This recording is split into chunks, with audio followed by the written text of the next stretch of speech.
काम ही नहीं, कोई भी नहीं, नो एंटरटेनमेंट व्हाटसोएवर लड़की वालों की तरफ से। मस्जिद में आए, निकाह हुआ, अपने अपने घरों को जाओ।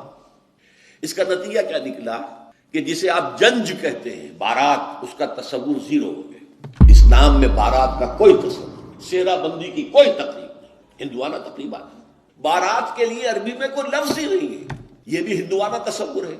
होता क्या था, एक गांव से जा रहे हैं, दूसरे गांव से बेटी लेकर आनी है और बेटी के साथ जहेज आना है, और रास्ते में डाकू जो हैं वो लूट सकते हैं, तो यहां से जत्था लेके जाना होगा, लिहाजा वो जत्था बंदी करके बारात जा रही है। अब वो जाकर जंज घर जो बने हुए हैं वहां पर ठहर रही है, 2 दिन 3 दिन ऐश कर रहे हैं, बिछर्रे उड़ा रहे हैं लड़की वालों के पैसे पर। फिर वो माले गनीमत से लदे फंदे वापस आ रहे हैं, लिहाजा वो जत्था हिफाजत करता था। ये सारा हिंदुआना तसव्वुर है, इस्लाम से कोई ताल्लुक नहीं। हजरत फातिमा को तो विदा कराने के लिए हजरत अली गए भी नहीं थे। निकाह के बाद कुछ खवातीन हजरत फातिमा को लेकर हुजरे में छोड़ आई थी जाकर, जो एक अंसारी सहाबी ने हजरत अली को दिया था, वरना उनके पास हुजरा भी नहीं था।